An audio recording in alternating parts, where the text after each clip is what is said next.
જય શ્રી કૃષ્ણ મિત્રો, મારી યુટ્યુબ ચેનલ પર તમારું સ્વાગત છે। આજે આપણે બનાવીશું ઉત્પમ। ઉત્પમ બનાવવા માટે મેં 1 કિલો સોજી લીધું છે। સોજીને આપણે એક બાઉલમાં લઈ લઈશું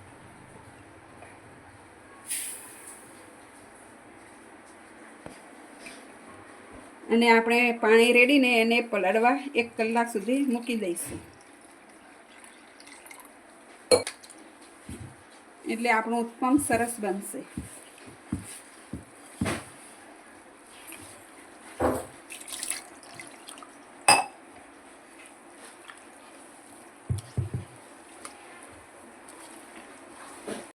કલાક માટે પલાળવા મૂકી હતી તે સરસ પલળી ગઈ છે અને સરસ ફૂલી ગઈ છે। હવે આપણે એમાં થોડું પાણી એડ કરી ઢીલી કરી દઈશું। આપણું મિશ્રણ ઢીલું કરી દઈશું।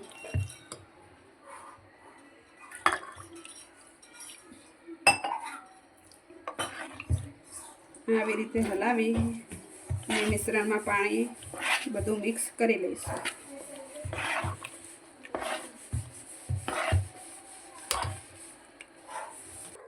આપણું મિશ્રણ સરસ મિક્સ થઈ ગયું છે। હવે આપણે મિશ્રણમાં સ્વાદ પ્રમાણે મીઠું એડ કરીશું।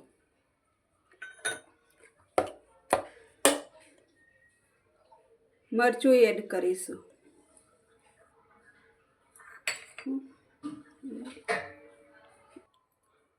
ઓરિગાનો એડ કરીશું। 1 કપ ડુંગળી એડ કરીશું। 2 લીલા મરચાં એડ કરીશું। 1 ઝીણું સમારેલું ટામેટું એડ કરીશું અને હળદું બીટ એડ કરીશું। આપણે હવે બધો મસાલો મિક્સ કરી લઈશું।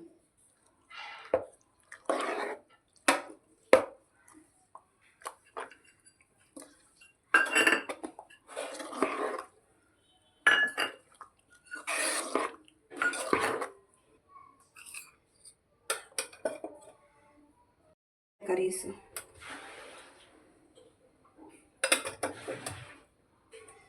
આપણે 1 ચમચી ધાણા જીરું એડ કરીશું।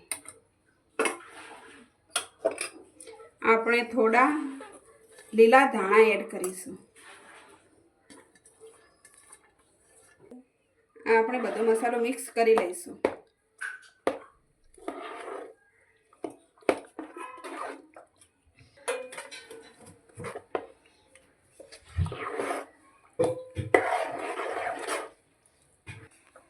આપણો બધો મસાલો મિક્સ સરસ થઈ ગયો છે। હવે આપણે ગેસ ઓન કરીને પેન મૂકી દઈશું। પેનને ગરમ થવા દઈશું। આપણે પેનમાં તેલ લગાવી લઈશું। આ રીતે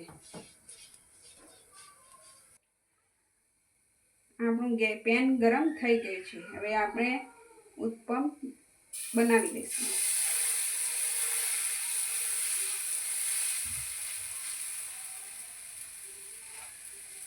આવી રીતે નાના નાના થોડા થોડા અંતરે મૂકીને ઉત્પમ બનાવી લઈશું।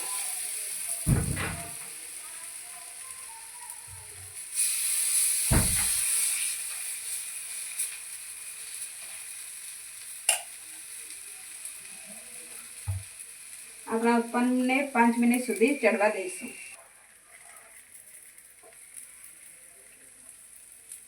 આપણા ઉત્પન્નની 5 મિનિટ થઈ ગઈ છે। હવે એમને બીજી બાજુ ચડાવવા મૂકી દઈશું।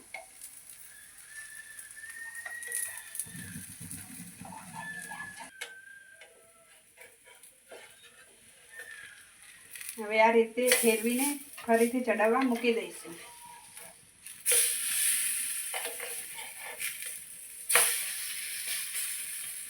આપણે 5 મિનિટ સુધી ચડવા દઈશું। આપણા ઉત્પમની 5 મિનિટ થઈ ગઈ છે। હવે એને ઉતારી દઈશું।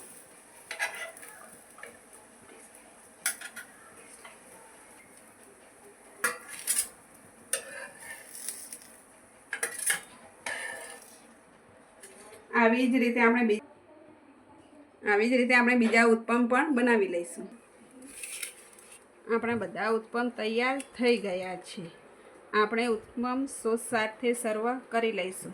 જો તમને મારો વિડીયો ગમ્યો હોય તો લાઈક કરજો, શેર કરજો અને સબસ્ક્રાઈબ કરવાનું ભૂલતા નહીં, જેથી મારા વિડીયોની નવી નવી નોટિફિકેશન તમને મળતી રહેશે.